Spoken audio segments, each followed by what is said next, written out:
Emmanuel, vem meu bem amado, reavivar minha alma, encher minha alma de vida, espíritos de amor. Ai, apenas que a parte de vosso amor, Emmanuel,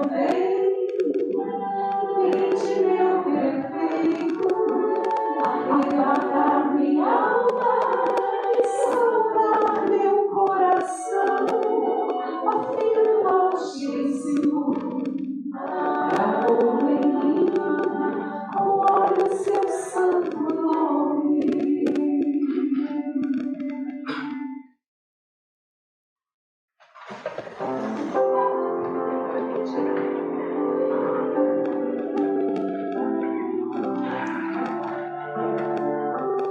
Te agradecemos, ó Pai, pela alegria de podermos estar reunidos aqui em nome do Seu Filho Jesus. E pedimos a Ti que nos conceda a graça e o Seu Espírito para podermos conhecer internamente a Jesus e aquilo que Ele tem como projeto para a nossa vida pessoal. Fica conosco, Senhor.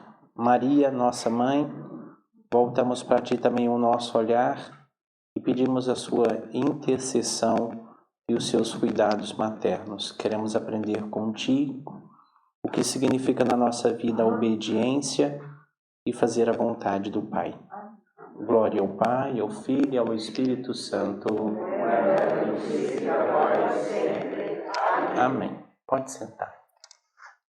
Depois também eu vou sentar.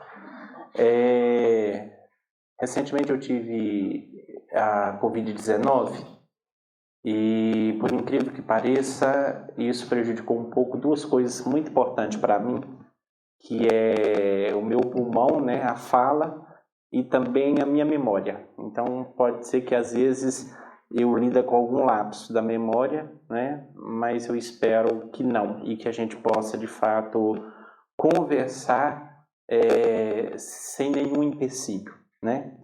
Outro empecilho que talvez você tenha que cuidar, não é o sono. Eu queria que você ficasse acordado, tá? Mas eu não tenho a responsabilidade de falar e te manter acordado, tá? Eu peço que você lute e que a gente possa, de fato, conversar sobre esse tema que nos propôs, não é? O meu reino não é deste mundo.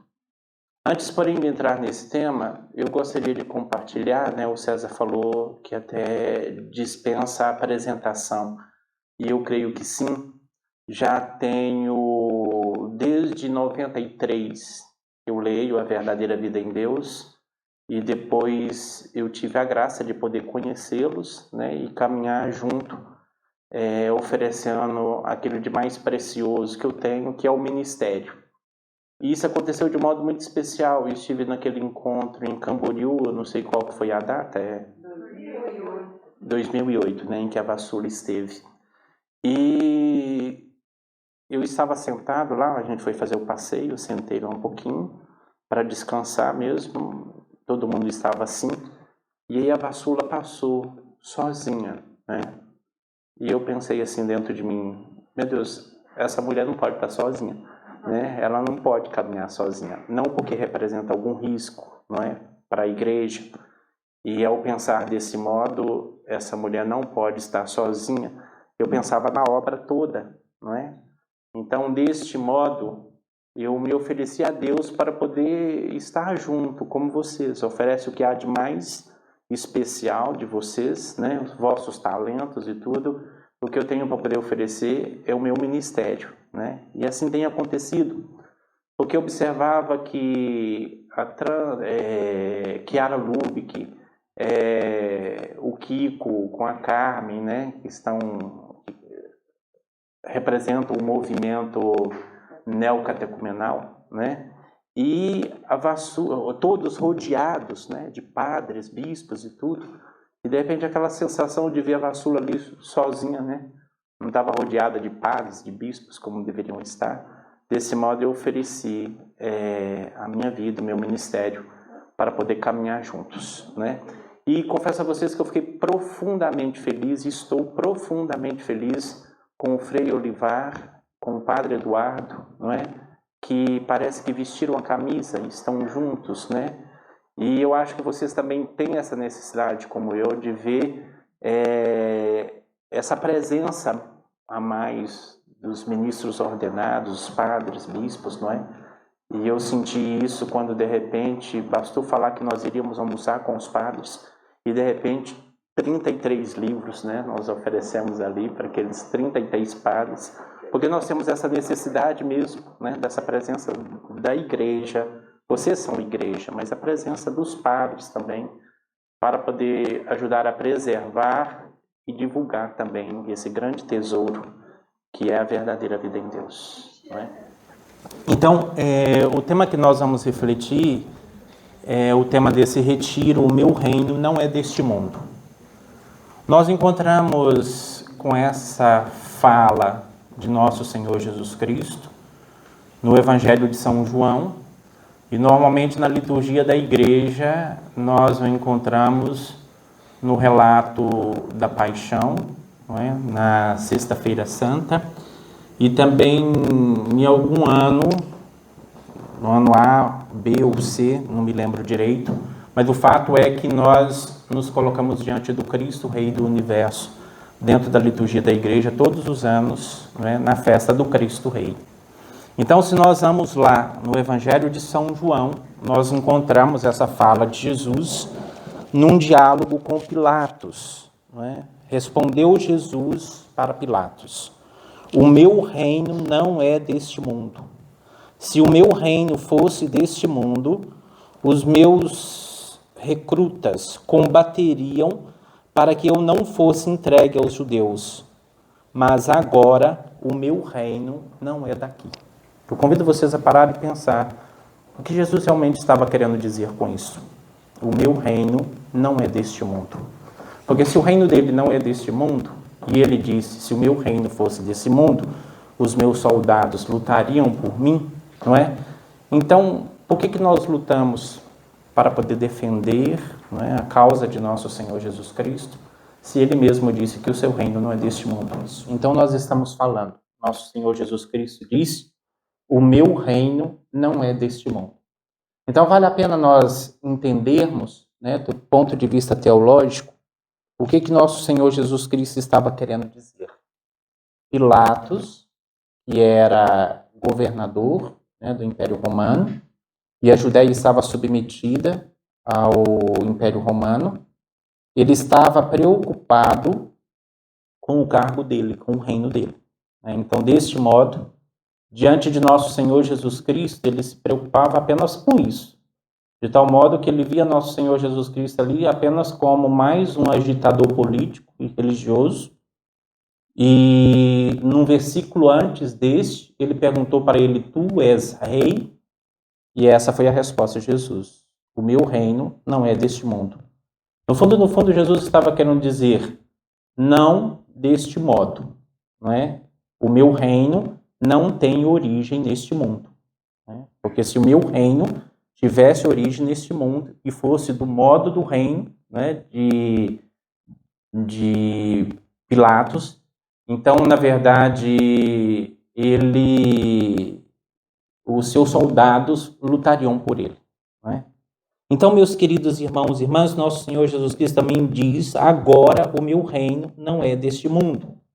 Será que em algum momento, não é, pode se dizer, não é, sem esse agora, nós podemos ver a frase de Jesus, em algum momento Jesus poderá dizer: sim, agora o meu reino é deste mundo?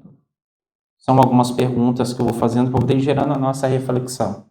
Será que nós podemos esperar, não é, que a origem do seu reino, que é o céu, pode ser unido à terra, não é? Nós sabemos claramente que depois do juízo final, nós esperamos a plenitude do reino de Deus, do reino de nosso Senhor Jesus Cristo, não é? Mas esse reino aqui neste mundo, nós podemos experimentá-lo, não é? ele aconteceu neste mundo. De que modo? Jesus ele falou na última ceia assim: eu vos disponho o reino de Deus, como meu Pai dispôs, para que comais e bebais à mesa do meu reino, e vos assenteis sobre o trono, julgando as 12 tribos de Israel. Depois tem uma outra frase em Mateus 28:18, em que Jesus disse assim: foi-me dado todo o poder no céu e na terra. Aí nós encontramos uma fusão, não é?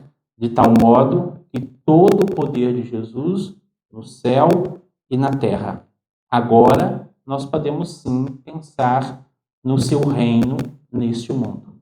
Começando neste mundo, porque foi ele que disse: todo o poder me foi dado no céu e na terra. Então, de tal modo que agora os seus seguidores podem lutar pela sua honra, não é?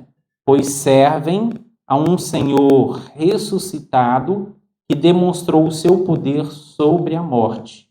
O seu reino é agora visível, não é? Visível neste mundo através do seu povo. Embora que nós não temos ainda a plenitude do reino dele. Mas o reino dele começa aqui neste mundo. E nós fazemos a experiência já do seu reino, né? Aguardando a plenitude do seu reino para o futuro, não é? Então, se o reino dele já começou aqui neste mundo, e nós já estamos com os pés no seu reino, experimentamos o seu reino, qual deve ser, então, a atitude de quem se vê como cidadãos do reino dos céus? É uma pergunta importante para nós, não é? Qual deverá ser, então, a nossa postura como cidadãos do reino dos céus? De modo especial nos tempos em que nós vivemos.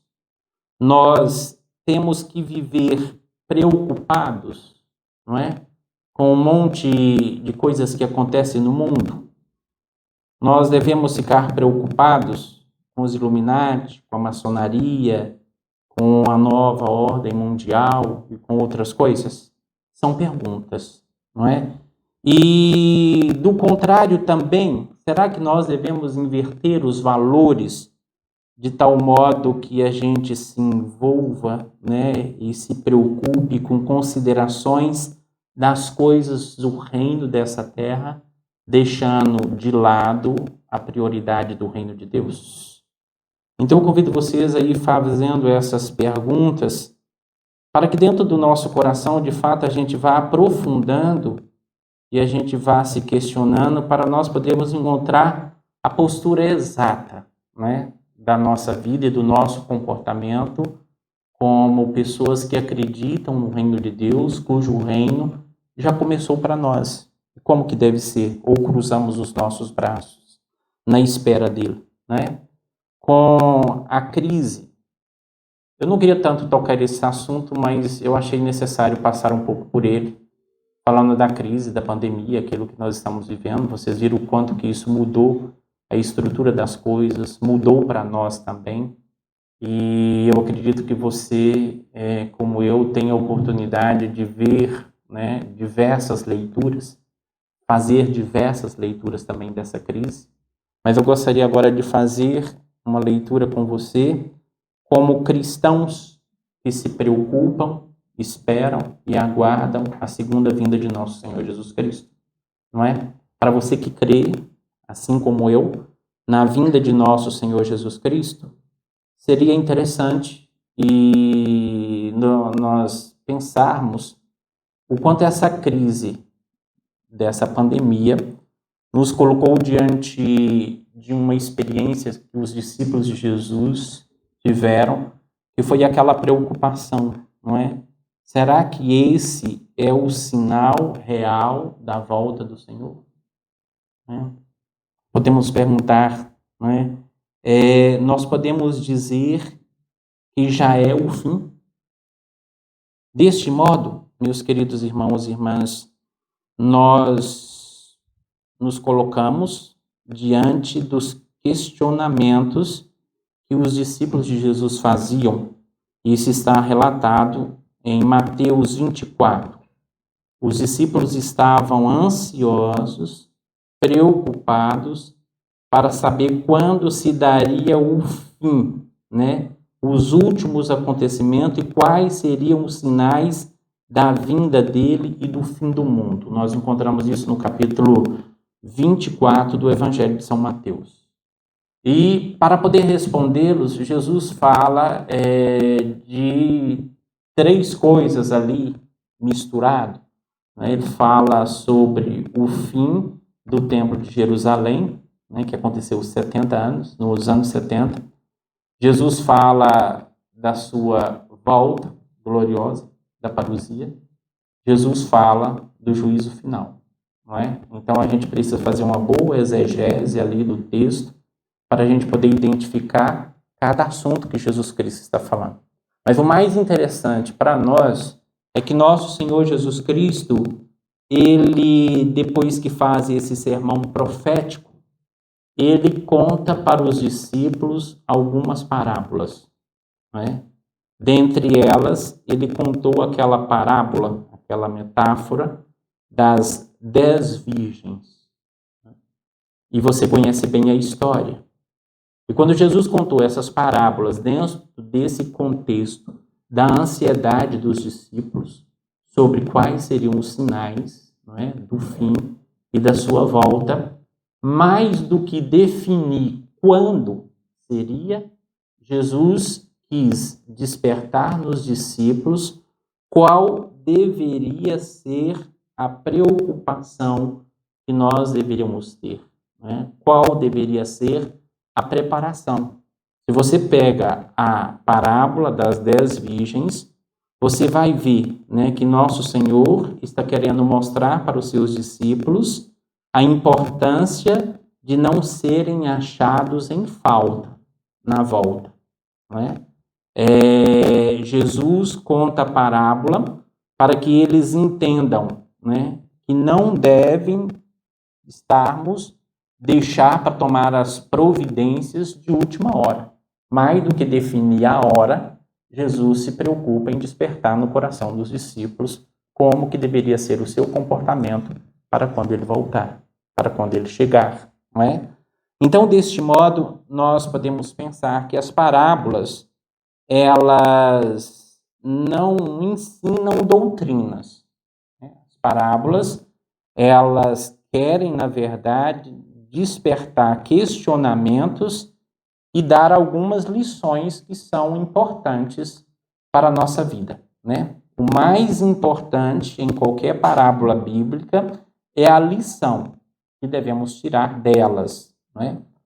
Então, há quem talvez faça uma leitura da pandemia como uma grande parábola. Não que as parábolas, elas tinham algumas que eram histórias que Jesus contava, histórias que era possível acontecer, outras histórias que poderiam parecer quase impossível, e outras histórias que eram reais e que também eram chamadas de parábolas, não é? Então, se nós considerarmos a pandemia como uma grande parábola, uma parábola que fala, né, para nós e desperta lições para nós quanto à volta de nosso Senhor Jesus Cristo, quando a sua vinda, nós poderíamos dizer assim, porque o reino dos céus é semelhante a muitas cidades que enfrentaram uma grande e terrível peste que paralisou todas as suas atividades, fechou todas as fronteiras e ceifou milhares de vidas com um curto espaço de tempo, né? Então nós não devemos buscar numa parábola uma interpretação perfeita, mas sim as suas importantes e indispensáveis lições, os ensinamentos práticos que ela traz, tanto para a vida secular, como principalmente para a vida espiritual. E há inúmeras lições que cada indivíduo pode tirar dessa grande crise, não é? Dessa crise imensa. Se nós analisarmos, meditar, refletirmos, não é? Nós veremos que não existe uma observação única dessa realidade, não é? Existem diversas observações, assim como as parábolas. Nós pegamos uma parábola, ela não fala exatamente, ela não traz, não define, né, doutrinas, mas nós podemos pegar as parábolas e fazer diferentes aplicações dela. Da mesmo modo, essa crise, essa pandemia nos dá diferentes possibilidades, diferentes interpretações, né? E uma interpretação muito importante para nós é que lição, não é, isso traz para a nossa vida. Em nível mundial, nós já podemos observar as lições que se está trazendo para nós, como que a pandemia afetou as nossas relações interpessoais. Tanto é, por exemplo, que nós estamos aqui depois de 2 anos, depois de um tempo mais demorado, nós gostaríamos de estar juntos, né? E certamente isso vai afetar ainda mais. A Paulina estava dizendo para nós, os grupos de oração, né, que antes eram uns 40, se reuniam pessoalmente, e agora nós não temos esse número. Eu acho que cada vez mais isso vai afetando as nossas relações, não é? Vai afetando não só as nossas relações pessoais, mas vai afetando também outras relações no comércio, as situações econômicas e tudo, um monte de coisas assim. Além disso, a crise ela nos coloca diante de uma outra situação, que é a fragilidade dos nossos países, né? De repente, todos os nossos países, todas as nossas nações entrou realmente nessa situação também psicológica de medo, enfim, um monte de coisas, um monte de medos que antes nós lidávamos era diante de questões de homens-bombas e guerras que estouravam num país ou em outro. De repente, todos os países entrou num momento assim de ver a sua própria fragilidade, não é? Então, diante disso, eu fico pensando o seguinte, que Deus pode executar os seus planos e levar a efeito tudo o que profeticamente foi previsto, usando para isso apenas as condições já existentes no mundo. Mas a questão principal que eu gostaria de refletir com você é o seguinte: o cristão, assim como eu e você, que aguarda, que ensina, que deseja a volta de nosso Senhor Jesus Cristo, e faz disso a sua bem-aventurança, que atitude nós devemos tomar? Não é? Como é que nós devemos transitar no meio de tudo isso? Como é que isso nos afeta, né? Nós devemos agir com medo? Nós estamos simplesmente assustados, sem ver saída? E em função disso, a gente passa a buscar a Deus de uma maneira medrosa e querendo reformar a nossa vida por receio do que vem pela frente? É o medo que nos move, não é? Nós estamos correndo atrás de profecias de forma alarmista, lendo tudo, confundindo tudo, não é? Como é que está o nosso comportamento? Eu estou me envolvendo de uma maneira acirrada e de uma maneira absurda com as ideologias políticas do nosso mundo? Eu estou, sem perceber, deixando de considerar as coisas do reino de Deus e dando prioridade às coisas dos reinos dessa terra, e dessa forma descuidando do processo de santificação, sem o qual ninguém verá o Senhor, não é? Eu paro para poder reformular essa questão, porque eu quero que você pense nela com profundidade. Não importa, na verdade, o envolvimento e todas essas estruturas que estão diante de nós, mas o processo de santificação sem o qual nós não veremos o Senhor, não é? Eu repito o que a Jane disse em algum dos seus testemunhos e que o seu Gessiel ontem também nos lembrava, não é? Que a verdadeira vida em Deus é um caminho de santidade, né? É um caminho que nós fazemos para poder alcançar a nossa santidade. Talvez ela não seja um instrumento para nós afirmarmos, né? E tem gente que talvez afirma de uma maneira descuidada, né? Certas coisas sobre a volta, sobre a vinda do Senhor. O que eu estou querendo dizer é o seguinte, e aí eu conto uma experiência minha, que eu sempre fiquei um pouco com o pé atrás e receoso de entrar com tudo nas profecias que falavam sobre o fim das coisas, sobre o fim do mundo, sobre a volta de nosso Senhor Jesus Cristo. Sempre foi um assunto que me chamou a atenção, mas que eu não conseguia adentrar com tudo nele, não é? E a verdadeira vida em Deus, ela tem diversas mensagens que falam sobre isso, né? Que fala sobre a volta do Senhor e tudo. E quando eu escutei a Vassula falar e dar uma explicação para mim, para nós, eu achei aquilo seguro, né? Porque ela disse o seguinte, que o final dos tempos, nós não deveríamos criar confusões em torno disso. E ela dizia o final de um tempo, o final de uma época. E na sua palestra ela falava exatamente isso, final de um mundo cheio de escuridão, final deste mundo cheio de frieza, final deste mundo sem Deus.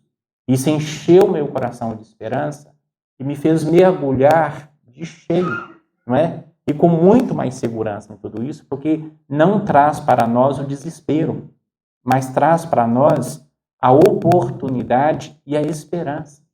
E a oportunidade de trilharmos um caminho de santidade, não é? Fazemos realmente um caminho de conversão, um caminho de aprofundamento do reino de Deus em nossos corações. E essa deveria ser a nossa preocupação maior, não é? E esse deveria ser o nosso cuidado maior. Ao invés de nós corrermos o risco de ficar afirmando algumas coisas que a verdadeira vida em Deus não afirma, que a palavra de Deus não afirma, que as profecias não afirmam, nós devemos nos preocupar, né, em fazer um caminho sério de conversão, um caminho sério de santidade. É esse o nosso caminho, né? Seja for em qual tempo, né? Ontem o Beneval falava, e eu diria o que ele mesmo falou em outra linguagem, né? Ele dizia assim, que nós devemos nos preocupar com a nossa conversão, porque nós não somos convertidos, né? Eu diria, sim, nós damos os primeiros passos da conversão, nós vivemos um processo de conversão permanente e nós precisamos cuidar dele, né? E nós precisamos nos preocupar com ele. Porque, na verdade, quando se trata de evangelizar e de anunciar as coisas do reino dos céus, muitas vezes, de uma maneira equivocada, nós pensamos apenas nos outros que nunca foram tocados. Nós devemos, sim, nos preocupar com eles. Nós precisamos fazer tudo isso que está aqui à nossa disposição e que nós estamos aqui tentando e buscando o melhor caminho, as melhores iniciativas para poder tocar aquelas pessoas que estão distanciadas de Deus, mas nós precisamos preocupar com esse caminho que já chegou para nós, porque nós não estamos prontos, não é? Então, na verdade, quando nós pensamos que na frase de nosso Senhor Jesus Cristo, na palavra dele, né, o meu reino não é deste mundo, e considerando todas essas coisas, eu gostaria neste momento de passar a um outro momento da reflexão, em que nós devemos considerar, não é, a importância de nós refletirmos sobre o processo do reino de Deus dentro dos nossos corações, sobre o nosso crescimento dentro dessa obra do reino de Deus, que é a nossa própria vida em Cristo, a nossa própria vida em Deus. Vamos cantar um canto só para poder dar uma descansada, uma despertada, e depois a gente entra no outro momento da reflexão. Se tu olhares, Senhor, para dentro de mim, nada encontrarás de Mas um desejo eu tenho de ser transformado. Preciso tanto do teu perdão. Dá-me um novo coração. Dá-me um coração igual ao teu, meu mestre. Dá-me um coração igual ao teu, coração disposto a obedecer, cumprir todo o meu querer. Dá-me um coração igual ao teu. Repetindo o refrão. Dá-me um coração igual ao teu, meu mestre. Dá-me um coração igual ao teu, coração disposto a obedecer, cumprir todo o meu querer. Dá-me um coração igual ao teu. Jesus, manso e humilde de coração. Fazer o nosso coração semelhante ao vosso. Outra vez, Jesus, manso e humilde de coração. Fazer o nosso coração semelhante ao vosso. Jesus, manso e humilde de coração. Fazer o nosso coração semelhante ao vosso. Então, o que eu quis dizer até aqui é que o reino de Deus já começou para nós. Eu disse até aqui que nós devemos sim lutar pelo reino de Deus. Nós devemos lutar para honrar o nosso Senhor Jesus Cristo. Eu disse que as palavras de nosso Senhor Jesus Cristo e a sua promessa da sua vinda, da sua volta, é real e nós precisamos crer nisso, fazer disso a nossa bem-aventurança, fazer disso realmente a nossa alegria. Mas isso não pode nos fazer distrair sobre a seriedade que nós devemos ter sobre o processo de santificação, sobre o crescimento no reino de Deus, cuidando assim das nossas almas e da nossa caminhada. Por isso eu passo agora a refletir um pouco mais diretamente sobre a implicação disso na nossa vida pessoal. Não é? Isso faz parte de uma reflexão que normalmente eu faço nos retiros, não é? Onde a gente pretende levar as pessoas a uma experiência de encontro pessoal com nosso Senhor Jesus Cristo, mostrando a grandeza do projeto do amor de Deus em nossa vida, mostrando o projeto de salvação em Jesus Cristo, não é? Por causa deste amor. E esse Jesus Cristo que nós conhecemos, cremos, aderimos a Ele, fazemos uma caminhada como discípulos dele, Ele precisa estar na nossa vida, mas Ele precisa ser o Rei e o Senhor da nossa vida e dos nossos corações. E nisso nós temos que caminhar muito, nós temos que crescer muito, porque não basta que Ele esteja na nossa vida, nós precisamos nos convencer e viver realmente de maneira concreta o reinado dele em nossos corações. Tem algumas afirmações das Sagradas Escrituras, não é? E eu vou ler algumas delas, que nos diz e nos garante que Cristo Jesus é o Senhor. Cristo Jesus é o Rei do universo, assim como o Pai e como o Espírito Santo. Independentemente, se nós o experimentamos como Rei, Senhor da nossa vida, dos nossos corações, ou não, o Pai o constituiu, o Pai o fez, Senhor e Cristo. Em Atos dos Apóstolos 2:36 está escrito: portanto, que todo Israel fique certo disto. Esse Jesus a quem vocês crucificaram, Deus o fez Senhor e Cristo. E em Filipenses 2, 9, 1 a 11 está escrito: por isso Deus o exaltou à mais alta posição e lhe deu o nome que está acima de todo nome, para que ao nome de Jesus se dobre todo o joelho, no céu, na terra e debaixo da terra, e toda a língua confesse que Jesus Cristo é o Senhor, para a glória de Deus Pai. Em Romanos 10, 9, se você confessar com a sua boca que Jesus é o Senhor e crer em seu coração que Deus o ressuscitou dentre os mortos, será salvo. Coríntios 12, ou melhor, 1 Coríntios 12, 3. Por isso, eu lhes afirmo que ninguém pode falar pelo Espírito de Deus, diz Jesus seja amaldiçoado.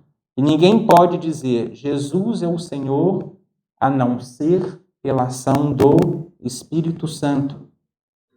Efésios 1, 9, 10. Nos revelou o mistério da sua vontade, de acordo com seu bom propósito, que ele estabeleceu em Cristo, isto é, de fazer convergir em Cristo todas as coisas celestiais ou terrenas, na dispensação da plenitude dos tempos. Então, meus queridos irmãos e irmãs, não é só uma questão de título, não é? É uma verdade. Jesus é Rei e é Senhor, porque o Pai assim o constituiu. E a igreja proclama isso em todas as suas orações, no final de todas as orações na liturgia eucarística, não é?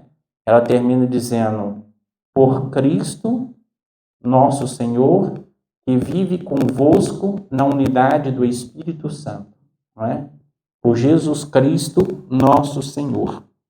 Num diálogo da Vassula, não é? Ao falar da purificação, em setembro de 1991, Jesus falou assim: está escrito, fiel e verdadeiro, Rei dos reis e Senhor dos senhores, ouvirei agora de ti, Jerusalém. Meu rei sois vós, a quem eu devo adorar. Ou quererás continuar ainda a ignorar aquele que te oferece a sua paz? Queres reconhecer nesses últimos dias, antes do dia da retribuição, o meu Espírito Santo que desce do alto em toda a sua glória para habitar contigo? Então, o reinado de Deus é também o reinado do Espírito Santo. Então, até aqui eu quis dizer, e a gente poderia prolongar essa conversa por muito tempo, buscando nas Sagradas Escrituras, buscando através dessa experiência mística, dessas mensagens, buscando também em toda a teologia diversas afirmações e citações para poder dizer: Cristo Jesus é o Rei, não é? Cristo Jesus é o Senhor. Mas agora eu passo a fazer uma pergunta, e essa pergunta tem diversas implicações. Jesus é o seu Rei, não é? Jesus é o seu Senhor. Não basta dizer que Ele é Senhor. Não basta pronunciar que Ele é Senhor, porque Ele mesmo diz: nem todo aquele que me diz Senhor, Senhor entrará no reino dos céus, mas todo aquele que faz a minha vontade, não é? Então, se eu pergunto para você, Jesus é o seu Senhor, não precipita ainda em responder.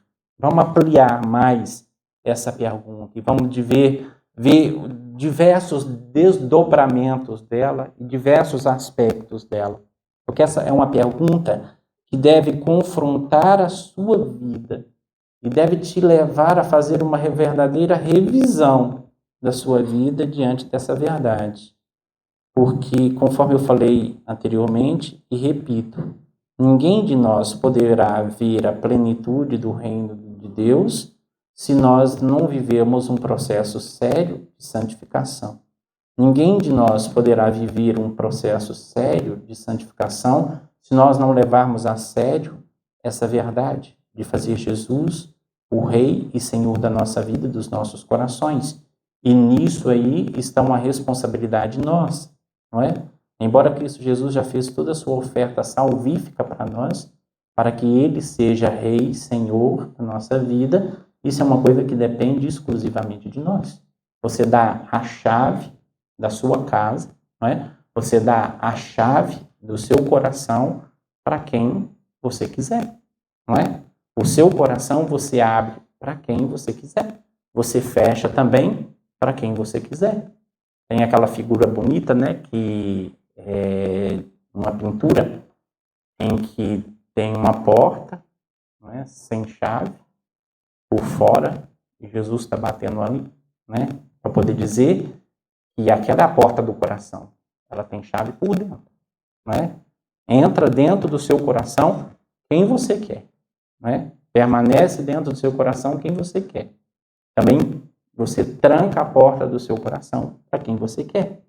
Então, muitos encontraram Jesus e até o experimentaram na sua vida, né? Fazendo de Jesus o seu salvador pessoal. Isso é uma experiência. Isso é uma parte da experiência completa. Mas não basta ter Jesus na sua vida. Ele precisa ser Senhor. Para muitos, Jesus já está dentro da sua vida, já o aceitaram, já o conheceram, mas ele não é o centro, ele não é o Senhor. Basta nós passarmos por essas perguntas. Jesus está dentro ou fora da sua vida? É natural que eu acho que todo mundo aqui vai responder que ele está dentro, não é? Existem muitos, né, que nós lidamos com eles. Existem muitos que precisam do nosso testemunho, que precisam da nossa ajuda para que Jesus possa entrar na sua vida. Muitos desses estão ao nosso lado, caminham conosco, estão conosco na nossa casa, não é? Mas, para você que consegue dizer que Jesus já está dentro da sua vida, precisa perguntar se ele está dentro, quem é o centro? Você com suas vontades, né? Você com seus interesses? O nosso Senhor Jesus Cristo. Qual é o centro dos seus interesses? O que você busca? E o que move a sua vida? Né? São perguntas muito importantes. Fazer Jesus, portanto, o centro da nossa vida não é outra forma de você cumprir o primeiro mandamento, amar a Deus sobre todas as coisas, e o reinado do Espírito Santo. Por exemplo, às vezes, algumas pessoas que buscam a confissão, de modo especial nos mutirões de confissões, quando a gente atende e tudo mais, e aí quando a gente pergunta, você ama Deus sobre todas as coisas? Amo? Ninguém, né, que está ali afirma o contrário. Normalmente se precipitam em responder, eu amo, mas eu não vou na missa no domingo, não é? Eu não tiro um tempo para poder rezar, né? Como que se pode dizer, então, que ama a Deus sobre todas as coisas e que Jesus Cristo é Senhor nesta vida, não é?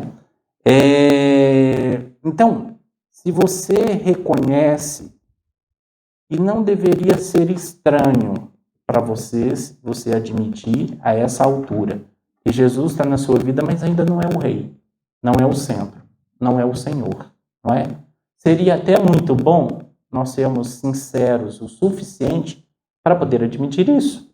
Então, se você admite, gostaria mesmo de crescer nessa experiência, né? De trocar, portanto, essa posição, trazer Jesus para o centro e colocar-se como servo.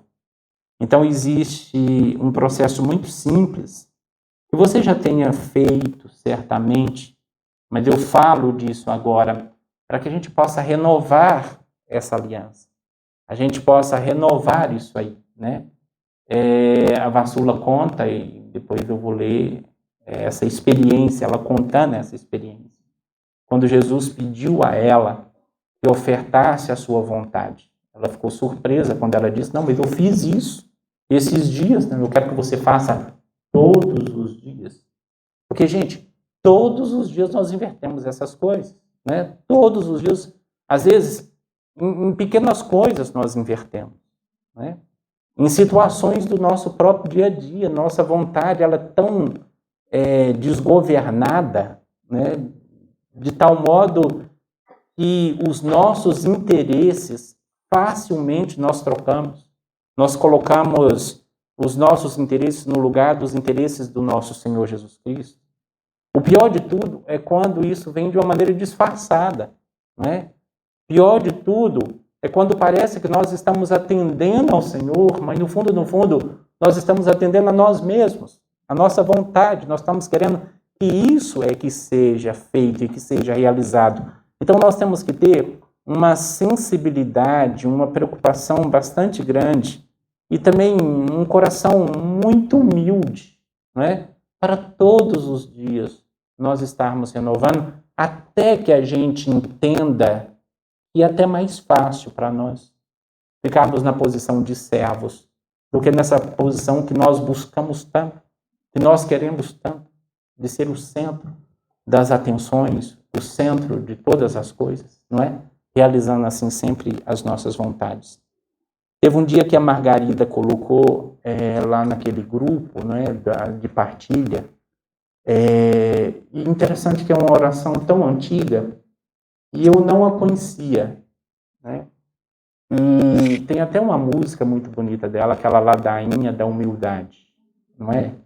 Eu peguei aquela ladainha, tive aquele contato com ela e achei impressionante. E ela serviu como resposta, assim, para muita oração, para muita busca minha. Uma psicóloga chegou a criticar e dizer que aquela oração, ela pode parecer um pouco... Ela não conhecia a totalidade da oração, depois que eu mostrei para ela que poderia parecer uma oração castradora, mas não é de modo nenhum. É uma oração que nos ensina a assumir a posição que nós deveríamos ter, né? Vocês conhecem, né? Jesus, do desejo de ser amado, do desejo de ser aprovado, do desejo de ser querido, do desejo de ser considerado, do desejo de ser consultado, do desejo... Nossa, faça isso. Você vai ver como que isso recoloca o nosso coração num lugar de paz. Porque o reinado de Deus, o reinado de nosso Senhor Jesus Cristo, traz paz para os nossos corações, traz paz também para os nossos ambientes, não é? O reino de Deus é um reino de paz e é um reino que não tem fim. O temor de ser humilhado, desprezado, rejeitado, livra-me, Senhor, do temor de ser esquecido, caluniado, injuriado. Livra-me, Senhor, do temor de ser escarnecido. Livra-me, Senhor.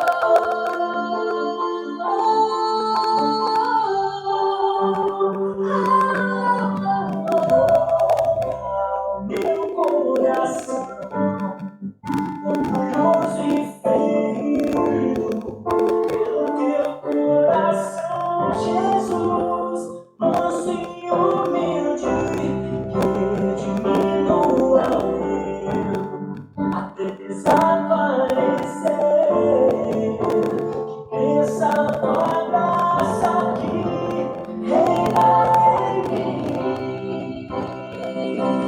Jesus, reina em mim, Jesus, reina em mim, Jesus, reina em mim,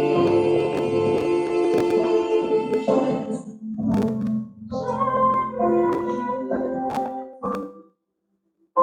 Você sabe quando a gente escuta uma música e depois ela fica, né? Ali dentro diz que para poder sair, você tem que cantar em voz alta, né? Ou falar. Se isso acontecer com você, eu peço que você não cante, tá? Não fale, deixa, né? Porque a gente precisa disso, né? Muito.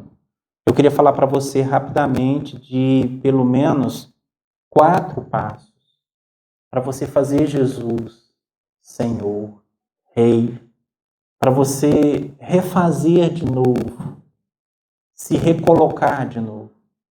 Primeiro, reconhecê-lo como Senhor, não é?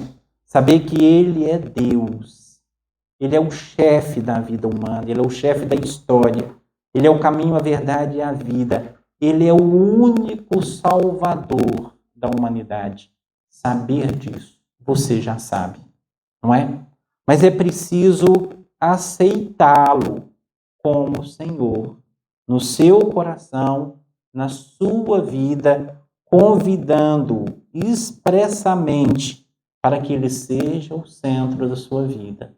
Na verdadeira vida em Deus, nós temos uma oração muito importante para isso, que é aquela oração de consagração, né? Nós vamos fazê-la daqui a pouquinho. Então, reconhecê-lo, aceitá-lo, e você precisa confessar com os lábios, ou seja, fazer uma declaração pública com seu ser inteiro de que Jesus é Senhor. E, finalmente, consagrar e render o seu ser inteiro e cada área da sua vida ao senhorio de Jesus Cristo. Eu estava analisando isso aqui ao preparar o tema. É muito interessante que mesmo que você já tenha feito uma consagração da sua vida ao senhorio de Jesus, mas você precisa consagrar cada área, cada dimensão, porque às vezes você pode experimentar Jesus como Senhor em determinadas áreas da sua vida, mas tem outras que estão desgovernadas, né, pela sua vontade e pelas suas vaidades. Você já percebeu isso? Às vezes você faz aquela experiência realmente de Jesus como Senhor em algumas dimensões da sua vida, mas de repente está lá os seus pensamentos, de repente está lá a sua língua, a sua maneira de abordar os outros, a sua maneira de se dirigir aos outros, não é? É cada área da nossa vida, né, que precisa ser consagrada ao senhorio de nosso Senhor Jesus Cristo. Existem 3 áreas que talvez elas representam a totalidade da nossa vida. É o tempo, o trabalho e as nossas posses, o dinheiro, não é? Isso tudo tem que ser consagrado a Deus. E nessas áreas você precisa colocar Jesus como Rei e Senhor. No tempo, por exemplo. Às vezes a gente fala que não tem tempo, não é? Fazer Jesus Senhor significa fazê-lo Senhor também da nossa falta de tempo, não é? Às vezes a gente não tem tempo, ou às vezes nós poderíamos dizer que o nosso tempo todo ele está para Deus, mas nós temos que ter também as primícias em cada área dessa. Tempo, trabalho e dinheiro. Tudo é de Deus, tudo pertence a Ele. Mas eu preciso expressar essa pertença através das primícias, não é?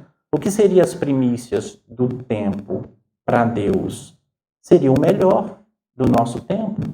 Você já observou que às vezes a gente deixa para poder rezar o texto, a gente deixa para poder fazer aquele momento, apartar-nos para poder orar, para poder falar a sós, ficar a sós com o Senhor, nós deixamos para a última hora. Não, tem que ser as primícias. Que hora que é as primícias? 6 horas da manhã? Ao meio-dia? 3 horas da tarde? À meia-noite? Não sei. Para você, de repente, é 6 horas da manhã. Para outro, talvez seja meio-dia. Mas o fato é a melhor hora do seu dia. Não é? Eu já falei algumas vezes, você já deve ter ouvido eu falar, e eu repito de novo. Eu acho que é São Francisco de Sales que diz, né? Se não for ele, é Santo Agostinho. Que fala assim, convém que o cristão comum, um cristão que vive a sua vida normal, sua vida de fé, reserve para Deus estar com Ele pelo menos meia hora por dia. No dia que estiver mais agitado, mais preocupado, que tiver mais coisas, tem dia que está assim, não é? Então, nesse dia convém 1 hora, né? E você já viu que a gente vai e tira no tempo de Deus, no tempo, nas primícias, não é? Então, tempo, trabalho e dinheiro. Trabalho. Nós precisávamos ter um dízimo do nosso trabalho e também do nosso tempo para Deus. Se a gente tem tanto tempo por semana, né, nós deveríamos oferecer uma cota desse tempo para Deus, para um trabalho específico dele. Volto a dizer, tudo pertence a Deus, tudo submetido a Deus, tudo consagrado a Deus, mas uma oferta das primícias, do tempo, do trabalho e também do dinheiro, não é? Por essa razão, eu escutava uma pessoa dizendo que até pouco tempo não devolvia aquela parte que Deus pede, que é o dízimo. É uma parte tão confusa, não é? Para nós católicos não deveria ser um problema, mas para muitos católicos é um problema, não é? Os padres nas suas paróquias, né, lidam todos os dias com esse problema todo, porque não chegou ainda no nosso entendimento, não é? E uma parte daquilo que Deus colocou nas nossas mãos para a gente governar, para a gente administrar, não é? Administrar e governar, fazer perceber que é nosso, para poder cuidar melhor, não é? Uma parte disso, ele pede que nós devolvamos para a sua obra. Ele não pede 90%, ele pede a parte menor. Como que esse Deus nosso é tão humilde, meu Deus, não é? É impressionante, não é? Ele dá 100 e pede 10. E nós ainda muitas vezes não chegou na nossa consciência isso. Eu não estou falando daquela parte que nós devemos reservar para a caridade, para a ajuda, por exemplo, às Betmídias, que estão aí clamando, pedindo pela nossa generosidade. Isso nós devemos fazer como exercício da nossa partilha. Eu estou falando que uma primícia reservada a Deus é algo que pertence a Ele. E nós não temos o direito de administrar, nós devemos devolver para Ele, para que seja oferecido e tocada a sua obra neste mundo, não é? Então, veja, né? Se você tem dúvida, passe por aí, né? Passe por essas 3 dimensões da sua vida de consagração, do tempo, do trabalho e do dinheiro, para você concretizar de fato essa experiência do reinado de Jesus na sua vida e no seu coração. Deixa eu só ler aqui e finalizo, né, com uma oração, preparando os nossos corações para o que vem agora à tarde. O Beneval falou, né, na sua fala, ele disse assim, e ele abordou, ele se reportou à importância do Espírito Santo.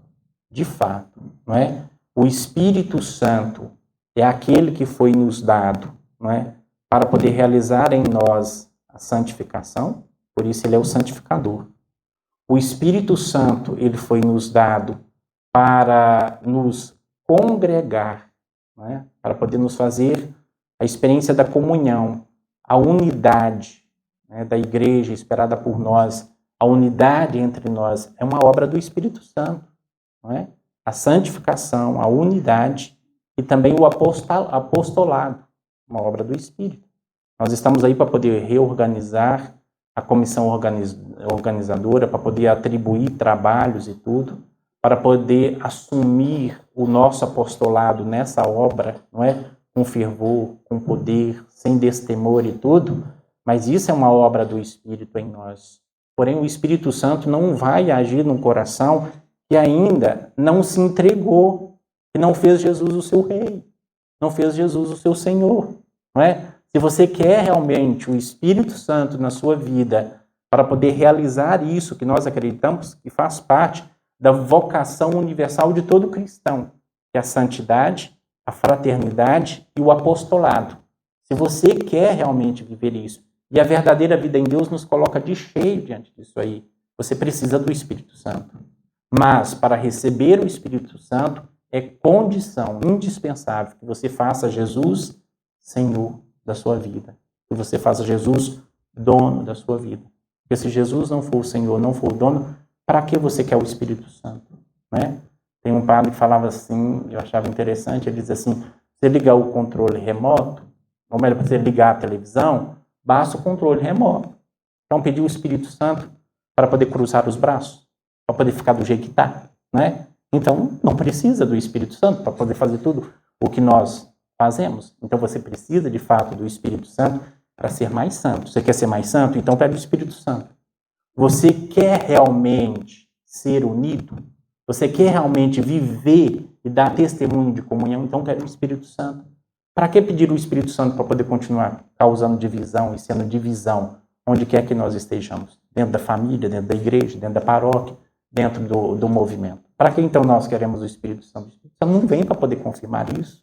O Espírito Santo vem para poder nos ajudar a dar um salto, não é? E para receber o Espírito Santo nós precisamos realmente de fazer essa experiência de Jesus Senhor. Deixa eu ler essa história da vassoura e já a gente finaliza rezando.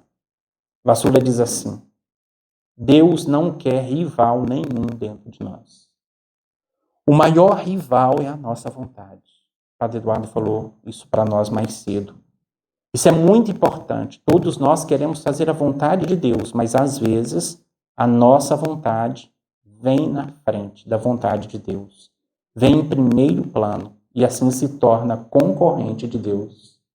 A nossa vontade é tudo o que temos para lhe oferecer e Ele quer que lhe entreguemos esta parte de nós mesmos a cada momento das nossas vidas. Dessa forma, Ele pode usar-nos como instrumento da sua vontade, que é amor, amá-lo com todo o nosso coração e mente e amar-nos uns aos outros. Ela conta no início, o Pai eterno me disse: será que você tem alguma coisa para me dar, Vassula? E eu disse: sim, eu acho que vou encontrar alguma coisa. E ele me disse: lembre que tudo o que é bom e que você quer me dar vem de mim. Aí eu disse: então, não tenho nada de bom de mim para lhe dar. E o Pai disse: não, porque tudo o que é bom vem de mim. Eu disse: mas acho que eu tenho o que vai lhe agradar. Eu vou pintar um ícone, porque eu sei pintar, e eu vou oferecer a uma igreja e você vai gostar, não é? E ele disse: mas o dom da arte, Vassula, também, esse vem de mim, né? Então, você não tem nada, mas você pode me oferecer a tua vontade. Eu fiquei surpresa, ela diz, porque desde o início eu já havia lhe dado a minha vontade.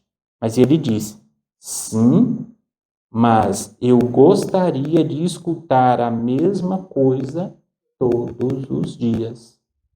Não é? Jesus, ele cuida de nós. Ele sabe com quem ele está lidando. Não é? Então, por isso é todo dia, é todo momento. Jesus diz: sirvam-me daquilo que me ofereces, alma. Só me sirvo da tua vontade, se tu próprio me a ofereces. Tem confiança em mim, tem sempre fé em mim, porque eu sou o mais doce. Daqui a pouco nós vamos fazer as eleições, não é? E a gente vai lá. A gente precisa fazer isso deste modo. Mas, acima de tudo, já tem algo estabelecido no coração de Deus, não é? Que é a vontade dele. Não precisávamos nem disso, né? Mas ele se submete a gente, se submete a esse processo nosso. Nós devemos ter um cuidado muito grande para poder não atrapalhar, né? Não atrapalhar, realmente deixar prevalecer aquilo que é vontade dele. E a gente atrapalha de tantos modos, né? Quando a gente coloca só a nossa vontade lá. Não deixe que esses critérios nos atrapalhem, né? Busquemos os critérios do coração de Jesus Cristo, não é? É claro que o nosso pecado, às vezes, ele é tão grande que ele obscurece mesmo as coisas de Deus, e o nosso Deus é tão humilde que ele se submete, não é? Mas não façamos isso, porque nós vamos perder tempo, né? A obra de Deus, aquilo que Ele quer realizar de acordo com a sua vontade, nós podemos empatar isso, nós podemos atrasar isso, quando nós colocamos os nossos processos e as nossas vontades antes da própria vontade de Deus, tá? Desculpa por ter alongado tanto, mas eu quis percorrer esse caminho todo, mostrando que nós já estamos com os pés e, graças a Deus, isso provoca no nosso coração uma alegria tão grande de nós sabermos que, apesar de tudo, do jeito que nós somos, nós já somos contados no reino de Deus, não é? Porque nós vivemos o nosso batismo, nós aceitamos pela fé, nós o colocamos, né, na nossa vida já, mas nós precisamos concretizar na nossa própria vida o governo de Deus, na nossa vontade, no nosso coração, e expressar através de nós para este mundo que o reino de Deus já começou e vale a pena nós entrarmos nele, vale a pena nós vivermos nele, né? Não é combatendo do jeito que às vezes a gente combate, né? O reino de Deus vai manifestar. O reino de Deus vai manifestar de uma maneira muito simples, a partir do nosso coração. Vocês já viram algumas situações, e muitos trabalham aí nas mídias e vê tantas pessoas machucadas, né, dilaceradas e tudo, e dos voluntários que estão lá, como que eles são uma demonstração para nós viva do governo de Deus, do reino de Deus, né, acontecendo naquele coração, né? Como que são demonstrações realmente muito poderosas, né, de que o reino de Deus pode acontecer, mas o reino de Deus, ele vai acontecer diferentemente dos nossos critérios. Vamos ficar em pé e encerrar fazendo uma oração. Feche os seus olhos, faça silêncio. E eu quero que você reze comigo, repetindo essas palavras.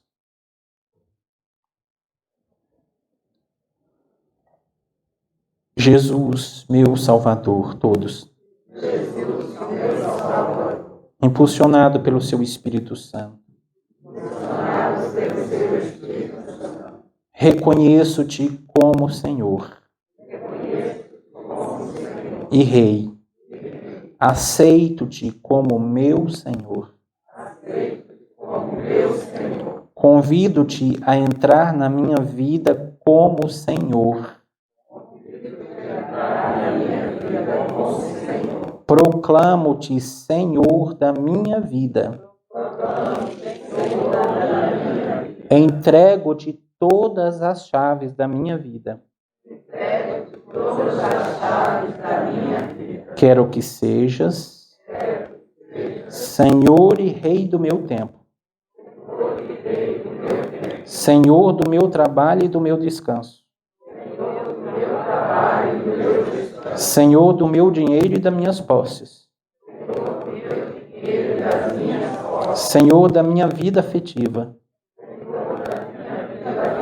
Senhor da minha vida familiar. Aqui somente quem é casado. Senhor do meu cônjuge. Somente para aqueles que têm filhos. Senhor dos meus filhos. Todos. Senhor da minha vocação e missão. Senhor do meu corpo. Da minha alma e do meu espírito. Senhor das minhas tristezas e alegrias. Senhor da minha saúde e das minhas enfermidades. Senhor da minha vida e da minha morte. Senhor Jesus, perdoa-me por tantas vezes fazer prevalecer a minha vontade. Por muitas vezes não ter dado testemunho de ser servo. Eu entrego-te, Senhor, totalmente a ti. Vem, Senhor Jesus. Toma posse do que é teu. Pelas mãos de Maria e pelo seu exemplo, eu faço agora essa consagração do meu ser e da minha vida inteira, como uma hóstia viva, para a glória do Pai, para a salvação do mundo. Jesus, sozinho eu não sou capaz de viver o seu reinado. Eu tenho necessidade do seu Espírito Santo. Vem, Espírito Santo. Em nome de Jesus. Pai, cumpre a tua promessa e envia sobre todos nós o seu Espírito Santo para caminharmos na santidade, para caminharmos na unidade, para sermos apóstolos fervorosos, a anunciar o seu reino, já aqui neste mundo. Muito obrigado, Senhor, pelas mãos santas de Maria. Acolhe essa minha oferta e essa minha decisão. Amém.